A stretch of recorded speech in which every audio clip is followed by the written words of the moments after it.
الحمد لله نحمده ونستعينه ونستغفره ونؤمن به ونتوكل عليه ونعوذ بالله من شرور أنفسنا ومن سيئات أعمالنا من يهده الله فلا مضل له ومن يضلله فلا هادي له ونشهد أن لا إله إلا الله ونشهد أن سيدنا ومولانا وملجأنا ومأوانا وشفيعنا محمدا عبده ورسوله أما بعد فأعوذ بالله من الشيطان الرجيم بسم الله الرحمن الرحيم قد نرى تقلب وجهك في السماء فلنولينك قبلة ترضاها آمنت بالله صدق الله مولانا العظيم وبلغنا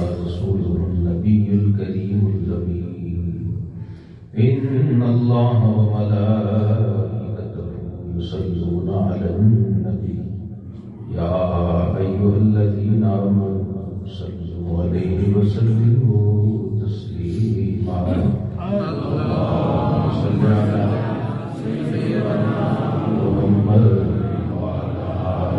سيدنا محمد وصحبه سيدنا محمد وبارك وسلم عليه اللهم صل على سيدنا محمد وعلى آل سيدنا محمد وصحبه سيدنا محمد وبارك وسلم عليه السلام عليك يا سيدي يا رسول الله وعلى آلك وأصحابك يا حبيب الله مولاي صل وسلم دائما أبدا على حبيبك خير الخلق كلهم وأحسن منك لم تر قط عيني وأجمل منك لم تلد النساء خلقت مبرأ من كل عيب كأنك قد خلقت كما تشاء. گرامی قدر حاضرین، آج ماہ جمادی الثانی جمادی الآخر کا پہلا جمعہ ہے. یہ شہر صدیق ہے، ماہ ثانی اثنین ہے.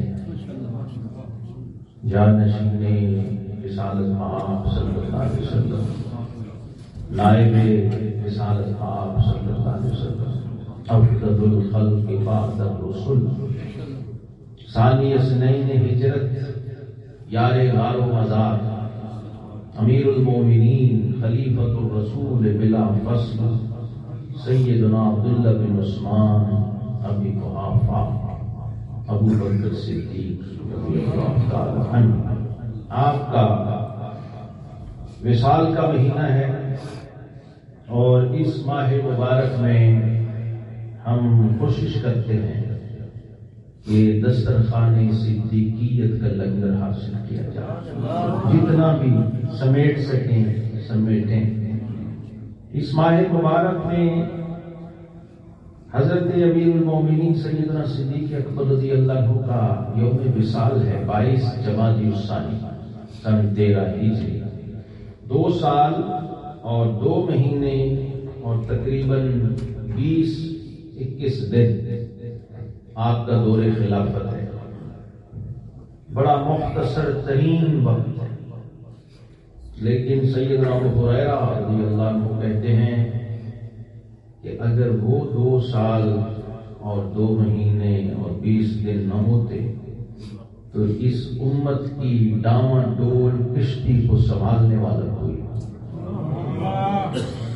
اس وقت ہمارا یہ حال ہو گیا تھا کہ جیسے شدید طوفان کے اندر ایک کشتی کسی بھنور میں پھنس گئی ہو اور کوئی اس کو سہارا دینے والا نہ ہو، کوئی سنبھالنے والا نہ ہو. تو جناب صدیق اکبر رضی اللہ عنہ کے دست صدیقیت نے وہ دستگیری کی کہ اس ڈاما ڈول کشتی کو یوں پکڑا اور سیدھا چلا کر روانہ. اب یہ وہ لوگ ہیں جن کے پاس رضی اللہ عنہ کی سند ہے. یہ عام لوگ نہیں، جن کے قدموں کی خاک سے قطبیت اور غوثیت اور ولایت نکلتی ہے۔ یہ وہ کہہ رہے ہیں کہ اگر یار غار نہ ہوتے، سیدنا صدیق اکبر اس وقت نہ سنبھالتے تو کوئی سنبھالنے والا نہیں۔ اور وہ ہستی ہے جس نے اس امت میں عشق مصطفیٰ کی بنیاد رکھی، جس نے اس امت کو تحفظ ناموس رسالت کا شعور عطا فرمایا، جس ہستی نے سب سے پہلے ختم نبوت کا جھنڈا اٹھا کے لہرایا۔ تو لوگوں کو چونکہ تعارف نہیں، اس لیے میں یاد دہانی کے لیے یہ دہراتا ہوں کہ 2.25 سال میں اتنا بڑا کام کر جانے والی ہستی خود کتنی بڑی ہوگی، ان کی عظمت کیسی ہوگی، ان کی شان کیسی ہوگی، جن سے فاروق اعظم بھی دین سیکھتے ہیں، جن سے عثمان غنی بھی دین سیکھتے ہیں، جن سے شیر خدا علی بھی دین سیکھتے ہیں۔ اس لیے میں نے ایک قطعہ میں عرض کیا تھا کہ خدا صدیق کہتا ہے، خدا صدیق کہتا ہے، نبی صدیق کہتے ہیں، قلندر غوث اقطاب و ولی صدیق کہتے ہیں، قسم شہزاد کھا کر ذات باری کی سرے منبر، میرے صدیق اکبر کو علی صدیق کہتے ہیں۔ نعرہ تکبیر، نعرہ رسالت، نعرہ رسالت، نعرہ صدیقیہ، نعرہ صدیقیہ، نعرہ فاروقیہ، نعرہ عثمانیہ، نعرہ حیدری، نعرہ غوثیہ۔ یہ نعرہ صدیقیہ سب سے پہلے اس امت میں منبر پہ حضرت شیر خدا علی المرتضیٰ نے لگایا، اور ان کے بعد اس جامعہ مسجد نور میں پہلی بار حضرت شیر خدا کے اس غلام شہزاد مجدی نے لگایا۔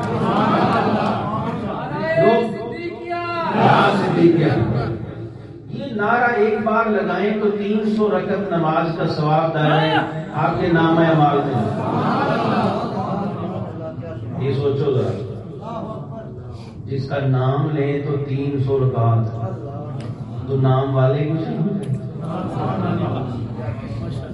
جی، جس کی نیکیوں پہ آسمان کے ستارے بھی تھوڑے پڑ جائیں، زمین کے ذرے بھی تنگ پڑ جائیں کہ اتنی نیکی۔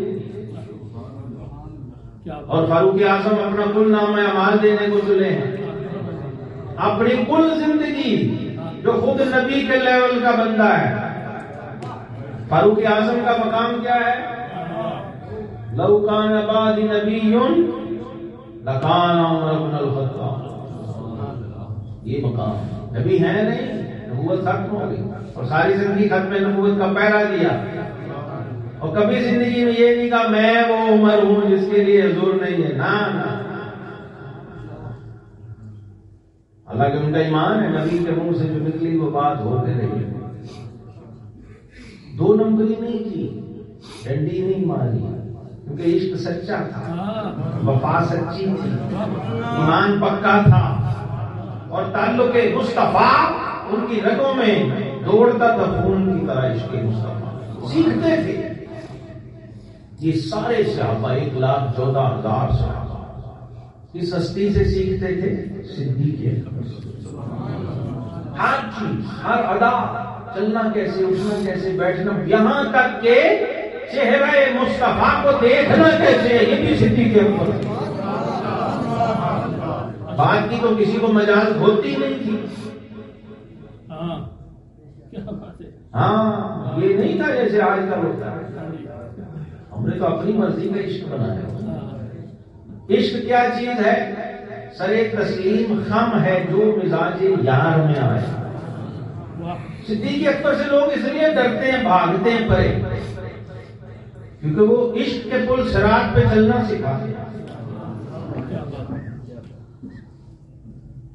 کنڈی ڈنڈا گھوٹنے والا ملنگ علی علی اس لیے کرتا کہ اس میں سہولت بڑی ہے، اس میں آسانی بڑی ہے۔ اور صدیق اکبر کیا کہتے ہیں؟ پروانے کو چراغ ہے، بلبل کو پھول بس، صدیق کے لیے ہے خدا کا رسول بس۔ وہ کہتے ہیں جس سپاہ سالار کو میرے آقا نے، وہ نوجوان لڑکا ہی کیوں نہ ہو، میرے آقا نے مقرر کر دیا، اب وہ گھوڑے پہ بیٹھے گا اور خلیفۃ المسلمین اس کے گھوڑے کی لگام پکڑ کے ساتھ دوڑے گا، کیوں کہ میرے آقا نے۔ وہ کہہ رہی رہنے دینا بیٹے، آپ حالات اچھے نہیں۔ تو صدیق اکبر رضی اللہ تعالیٰ فرمایا حالات اسی لیے تو اچھے نہیں تو ان کے طریقے پہ نہیں، جب ان کے طریق پہ آؤ گے حالات بہت اچھے۔ تو حالات کو اچھا کرنا ہے تو اپنے کردار کو اچھا کرنا ہے، اور کردار اچھا کیسے ہوگا؟ لقد کان لکم فی رسول اللہ اسوۃ حسنہ۔ تو آپ نے ایک ایک قدم، ایک ایک لمحہ اتباع مصطفیٰ صلی اللہ علیہ وسلم نے گزار کے دکھایا۔ اس لیے بڑے بڑوں نے کہا، فاروق اعظم نے کہا، شیر خدا نے کہا، جب آپ کا وصال ہو گیا انہوں نے کہا صدیق اکبر ہمیں بڑی مشکل میں ڈال گئے، اب کون اس کڑے معیار پہ اتنا پورا اترے گا جیسے آپ اترے؟ یہ پیمانہ، یہ کسوٹی، یہ ٹرینڈ سیٹ کر کے دیا اس امت کو صدیق اکبر رضی اللہ تعالی عنہ نے۔ لیکن سب سے پہلے جو بنیادی چیز سمجھائی وہ کیا تھی کہ کروں تیرے نام پہ کیا فدا، نہ بس ایک جان دو جہاں فدا، اور دو جہاں سے بھی نہیں جی بھرا، کروں کیا کروڑوں جہاں۔ آقا کریم علیہ السلام کے عشق کی بنیادیں جناب صدیق اکبر رضی اللہ عنہ رکھ کے دکھائیں، اس طرح کہ چلا ہے نور عشق مصطفیٰ صدیق اکبر سے، چلا ہے نور عشق مصطفیٰ صدیق اکبر سے، دلوں کو منسلک رکھے خدا صدیق اکبر سے۔ ایک ہے اپنی مرضی کا عشق اور ایک ہے محبوب کی مرضی۔ اگر وہ جینوئن، اصلی، سچا، سچا اور کھرا عشق چاہیے تو پھر صدیق اکبر کے نقش قدم پہ چلنا ہو۔ کسی نے آقا کریم علیہ السلام نے پوچھا، اے صدیق آپ کی سب سے بڑی تمنا اور آرزو کیا ہے؟ سب سے جو اس دنیا میں سب سے محبوب ترین چیز آپ کے لیے کیا ہے؟ تو صدیق اکبر نے کہا النظر الی وجہ رسول اللہ، حضور بس نظر صدیق کی ہو اور چہرہ مصطفیٰ کا ہو، میں اسے دیکھتا ہوں، بس یہ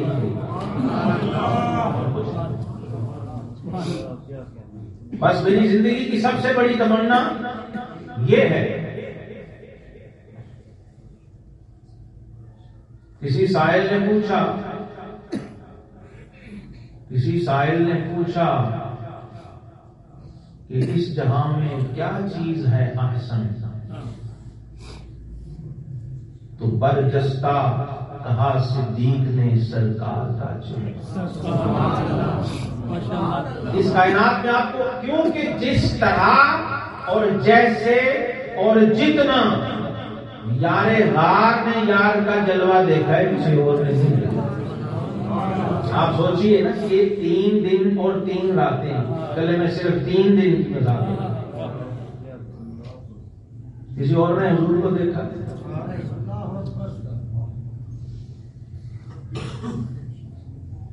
سوچئے 3 دن 3 راتیں صرف صدیق اکبر ہیں اور حبیب اکبر ہیں، اور کوئی تیسرا کون تھا بیچ میں؟ فرمایا ما ظنک باثنین اللہ ثالثہما، فرمایا صدیق آج تو ہے اور میں ہوں، اور تیسرا اگر ہے تو وہ میرا رب ہے، فَإِنَّ اللَّهَ مَعَنَا، ہم دونوں ہیں اور ہمارا رب ہم دونوں کو دیکھ رہا۔ تو کیا کیفیت ہوگی اس کا آج کا دنیا دار بندہ تصور بھی نہیں کر سکتے۔ اندازہ بھی نہیں. مادیت زدہ آدمی کو تو سمجھ ہی نہیں نا آتی کیا، اس کو کہنا پڑتا ہے کہ سبحان اللہ. یہ دنیا ہی ہو رہا ہے، یہ جہان ہو رہا ہے. کل کائنات لٹا کے بھی کوئی کہے یہاں کانٹے لگا ٹکا لیے، بٹن بھی اتار دیے، ٹانٹ کا بوریا پہن کے، اس کے بعد بھی کہے کہ حق تو یوں ہے کہ حق ادا، سب کچھ لٹا کے، یہاں تک کہ رب کی رحمت جوش میں آ جائے. اللہ نے جبریل کو بھیج دیا، جبریل. اور یہاں سے علامہ اقبال نے یہ مضمون لیا ہے اس ادائے صدیق سے کہ خودی کو کر بلند اتنا کہ ہر تقدیر سے پہلے خدا بندے سے خود پوچھے بتا تیری رضا کیا. اس امت میں سب سے پہلے مقام رضا کا دروازہ بھی صدیق اکبر پہ کھلا ہے. ساری دنیا رب سے کہہ رہی ہے راضی ہو جا، اور رب کہہ رہا ہے بلا سوف یرضا. محبوب کے لیے کہا بلا سوف یعطیک ربک فترضا، اور یار غار سے کہا بلا سوف یرضا. تو نے بھی اتنا راضی کر دیا ہے یار غار، تو نے ہمیں اتنا راضی کر دیا ہے کہ اب ہم بھی تمہیں راضی کر کے دیں گے. یہ قرآن ہے، یہ وہ کتاب نہیں ہے کہ اس روایت میں یہ ہے اور اس روایت میں وہ ہے. یہ نص قطعی ہے، اور اس کی زیر زبر کا انکار بھی دائرہ ایمان سے خارج کر دے. شک شبہ بھی آ جائے گا. سیدھا ٹیکسٹ ہے، کوئی تفسیر بھی نہیں ہے. بلا سوف یرضا، اللہ نے فرمایا ہم عنقریب صدیق اکبر کو راضی کریں گے. کیوں؟ دنیا میں سب صحابہ دیکھ رہے ہیں. جبریل کے ذریعے پوچھا، سب سے پہلے تو کہا جبریل جاؤ میرے حبیب سے کہے کہ آپ کا رب آپ کے صدیق کو سلام کرے. اس سے بڑا کیا شرف ہو رہا ہے؟ ساری زندگی بندہ جسے سجدے کرتا رہے، قیام کرتا رہے، تسبیحاں پڑھتا رہے، رکوع روتا گر، وہ رب خود کہے اے بندے تجھ پر میرا سلام ہے. اور ساتھ ہی کہا جبریل میرے حبیب سے کہے یار غار سے پوچھ کے بتاؤ کہ کیا یہ سب کچھ لٹا کے آپ اپنے رب سے راضی ہیں؟ اندر کوئی پریشانی تو نہیں؟ اس صدیق اکبر پہ وجہ نہیں ہے خوشی. یہ مقام ہی ایسا ہے اور یہ سمجھ ہی وہی سکتا ہے جو اس میں سے گزرا ہوگا. یہی ایمان کی نشانی ہے. اس لیے تو اقبال نے کہا کہ تڑپنے پھڑکنے کی توفیق دے، دلے مرتضی سوز صدیق دے. تڑپنا پھڑکنا نصیب ہی نہیں ہوتا جب تک دل مرتضی نہ ہو اور سوز صدیق. حال کی کیفیت خوشی سے رقص کرنے لگتا ہے. عالم وجد میں خوشی سے یہ کیا ہو رہا ہے؟ ایسا بھی کبھی ہوا ہے؟ ایسا تو کبھی ہوا ہی نہیں کہ رب حبیب سے کہہ رہا ہو کہ حبیب اس امتی سے ذرا پوچھ کے بتا کہ تو رب سے راضی ہے. آسمان دیکھتا ہے، زمین دیکھتی ہے، رضی اللہ عنہ والی پوری جماعت دیکھ رہی ہے. اور سوچئے اس محبوب کا اپنی سرشاری کیا ہوگی جس کے امتی کے بارے میں رب پوچھ رہا. کسی استاد کے سامنے شاگرد کو تمغہ جب ملتا ہے، جب میڈل اور ٹرافی ملتی ہے، کیا ہوتا ہے؟ جس نے تیار کیا صدیق، جس نے ابن ابی قحافہ کو صدیق اکبر بنایا، تاجدار صداقت بنایا. غار ثور کی خلوتوں میں جس نے اپنے انوار رسالت سے سینچا ہے، اس کے وجود کو تیار کیا کہ اللہ کی معیت کے قابل ہو جائے، کہ اللہ خود کہے میں تم دونوں کے ساتھ ہوں، ان اللہ معنا، اور اللہ کا حبیب کہے گواہی دے خود. اس سے بڑا کوئی مقام ہے؟ اور اس پہ کوئی کتا بلا بھونکے، کوئی چوڑا چمار اٹھ کے اس پہ کمنٹ کرنے کی کوشش کرے. یہ بھی پھر سوچیں جب بندے کو بلندی اور رفت پتا ہو نا تو پھر اسے سمجھ آ جاتی ہے کہ ذات کی کوڑ بلی یہ کیڑا مکوڑا نالی کا اٹھ کے وہ خورشید صدیقیت اور آفتاب خلافت پہ تبصرے کرے، جہاں ہاتھ باندھ کے فاروق اعظم پیچھے کھڑے ہیں، عثمان غنی پیچھے کھڑے ہیں، شیر خدا ہاتھ باندھ کے پیچھے مقتدی بن کے کھڑے ہیں، اور مصلح رسالت کی نیابت و امامت پہ صدیق اکبر جلوہ گر ہیں۔ اس سے بڑی کوئی دلیل کسی کتاب میں چاہیے؟ حضور نے مقام صدیقیت کو ہر کتاب، ہر روایت، ہر نصاب سے بالا تر کر دیا۔ اب میرے کسی امتی کو نہ کسی آیت کی ضرورت ہو، نہ کسی حدیث کی، نہ حوالے کی، نہ ریفرنس کی، نہ کسی خطیب کی، نہ کسی مجتہد کی، نہ کسی مفتی کے فتوے کی، وہ صرف میرے ہوتے ہوئے میرے مصلح امامت پہ دیکھ لے کہ میں ابھی زمین پہ اپنے وجود کے ساتھ زندہ موجود ہوں، اور میرا نائب بن کے میرے مصلح پہ یار غار۔ سبحان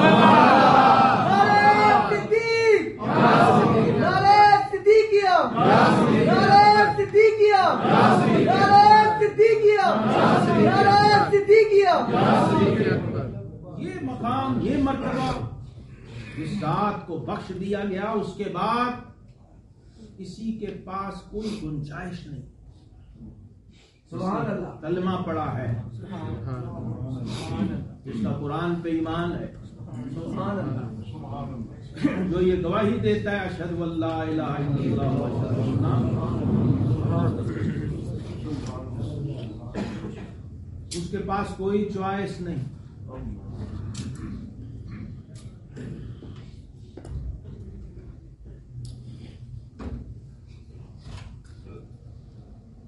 اور ہر صاحب ایمان امتی محتاج ہے، محتاج ہے، محتاج ہے دسترخوان صدیقیت کے ٹکڑوں کا۔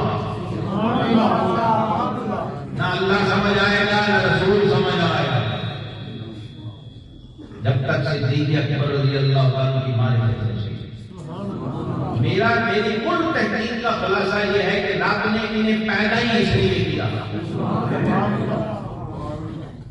رب نے صدیق اکبر کو بنایا اس لیے تھا، ورنہ تو اس کے بغیر کسی کو میرا حبیب سمجھ ہی نہیں آنا۔ ہاں جی، کبھی نکال کے دیکھ لینا، صدیق اکبر کو اس امت سے مائنس کر کے نعوذ باللہ معاذ اللہ دیکھ لینا پیچھے بچہ بن رہا ہے۔ اور عمر آپ نے کتنی دی ہے؟ صدیق اکبر 63 سال۔ یہ بندے کے اپنے اختیار میں، بندہ اپنی مرضی سے اپنی عمر کے سال مہینے پورے کر سکتا ہے، ایک لمحہ آگے پیچھے نہیں کرتا۔ قرآن کی نص ہے، جس صدیق نے ایک دن بھی اپنے آقا سے زیادہ دنیا میں جینا نہ چاہا، تمہیں وہ کیا سمجھ آئے گا؟ کیا یعنی جن میں اختیار تھا وہ تو تھا ہی، اختیار تھا کہ گھر کا کوئی سامان لے آئے، سب کو لٹا دیا۔ بیٹی نوجوان تمہاری بیٹی حضور علیہ السلام 2 سال عمر میں بڑھے ہیں، آج کوئی سوچ کے دیکھے اس کو، خود پہ اپلائی کر کے تب سمجھ آئے گا۔ اس لیے بڑے مجموعوں میں حضور نے صرف ایک ہی شخصیت اس کے اعلان اس کا ایک ہی ہستی ہے کائنات۔ جب سب نے مجھے جھٹلایا، سب نے انکار کیا، جب میں تنہا تھا کوئی ساتھ دے، خود شیر خدا نے گواہی دی، میں بھی لڑکا تھا مکے میں دور مجمع میں بھیڑ میں کھڑا ہو کر دیکھتا تھا۔ ہاں، اس وقت ڈھال بنا، اس وقت سامنے عشق کی دیوار بنے میں کھڑا ہوا، جس نے مار کھائی، جو زخمی ہوا، جس نے خون اپنا بہایا۔ اتنے بڑے اسٹیٹس کا آدمی، کوئی عام آدمی بھی نہیں، ملٹائی نیشنلز کا مالک، دنیا کا انٹرنیشنل تاجر، عرب کا امیر ترین اور معزز ترین انسان، جو ویسے ہی صادق و امین تھا جیسے اس کا محبوب صادق و امین، جیسے فیصلے وہاں جاتے ویسے ہی یہاں آتے۔ ابن الدغنا نے جو خطبہ مکے کی گلی میں چوک میں پڑھا تھا، وہ تاریخ کی کتابوں سے نکال کے دیکھو، اس کافر کی زبان سے، جیسے کافروں کی زبان سے محبوب کو صادق و امین کہلوایا، ایسے ہی کافروں کی زبان سے گواہی دلوائی کہ نہ حبیب کا ایسا خطرہ ہے نہ صدیق کی ایسا خطرہ۔ وہ سارے اوصاف جو ام المومنین نے حضور علیہ السلام کے لیے گنوائے تھے کہ ہمارے سور فراز سے آئے تھے پہلی رہی وہی خوبیاں، وہی اوصاف، وہی کمالات ابن الدغنہ نے صدیق اکبر کی پوری لسٹ ہے۔ ایسے بندے کو مکے سے نکال رہے ہو جہاں تمہارے پلے کیا رہے، دنیا کی منڈیوں میں کسی کو منہ دکھانے کے قابل نہیں ہوگے، تمہارا اعتبار ہو جائے گا اگر صدیق اکبر مکے سے چلے گئے۔ اور جرم کیا تھا؟ قرآن اونچی پڑھتے ہیں۔ صدیق اکبر کا جرم کیا تھا؟ ایک ہی بندہ تھا قرآن اونچی پڑھنے والا۔ ہاں وہ صدیق اکبر۔ اسلام کی تاریخ میں پہلی مسجد جس نے بنائی وہ ابو بکر صدیق۔ وہ کیسی مسجد ہوگی جس میں اکیلا ہی نمازی نماز پڑھ رہا آیا ہے۔ سوچیے اپنے گھر کے ساتھ ہی چھوٹی کچی مٹی کی ایک مسجد بنا لی مکے میں، جہاں لوگ چھپ کے پہاڑیوں میں جا کر اپنی دو رکعت مشکل سے پڑھ کے آ جاتا تھا۔ وہاں مسجد اعلانیہ بنائی، اسلام کی پہلی مسجد کس نے بنائی؟ ہاں، اسلام میں پہلا امتی حضور کا، پہلا خلیفہ، پہلا مسلمان، پہلا امام، پہلا مفتی، پہلا نمازی، پہلا صحابی، پہلے ڈالنے لگ جاتی ہے۔ نعرہ تکبیر، نعرہ رسالت، نعرہ صدیقیہ، نعرہ صدیقیہ، نعرہ صدیقیہ، نعرہ حیدری۔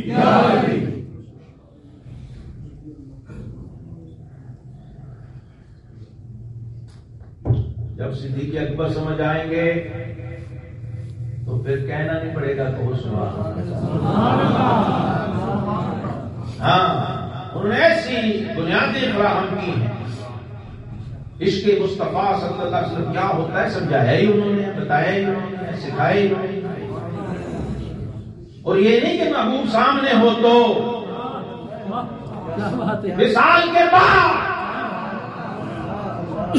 کے بعد محبوب روزے سے نظارہ کر رہے ہیں، میرا یار راہ کیسے پہرے دے رہا ہے میرے عشق کے، میری ناموس کے، میری ختم نبوت کے، اور پوری امت کو صدیق اکبر قربان کرنے کو تیار تھے ناموس سے وصال ختم نبوت۔ جب لوگوں نے مشورے دیے بلکہ عمر بن خطاب کو کہا جاہلیت میں تو بڑا ساختہ، اب تجھے کیا ہو گیا؟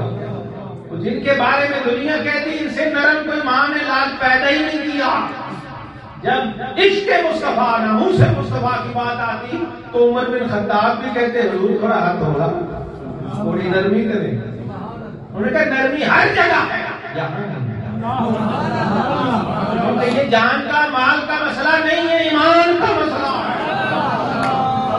اور صدیق اکبر نے سمجھایا کہ اللہ کی سرتابہ قدم شان ہے، یہ انسان نہیں، انسان وہ انسان ہے، یہ قرآن تو ایمان بتاتا ہے انہیں، ایمان یہ کہتا ہے میری جان ہے۔ یقین کیجئے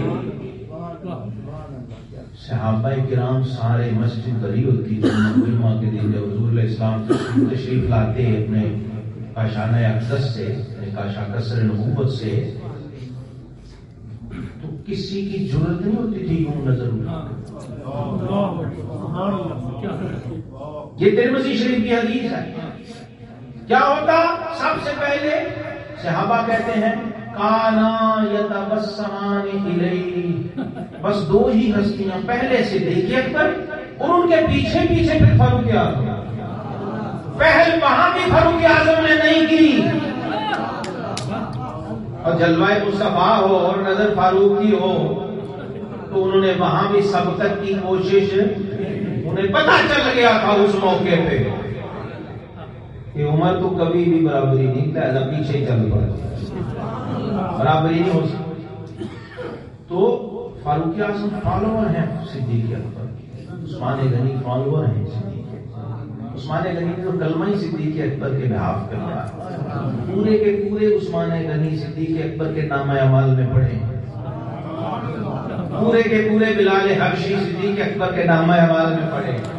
وہ تو ایک الگ دنیا آگے بات کریں گے، آج صرف اتنی بات سمجھانی ہے کہ جلوہ مصطفیٰ نصیب نہیں ہوتا نگاہ صدیق اکبر کے بغیر۔ پہلی نظر جو اٹھتی اور تبسم کے ساتھ،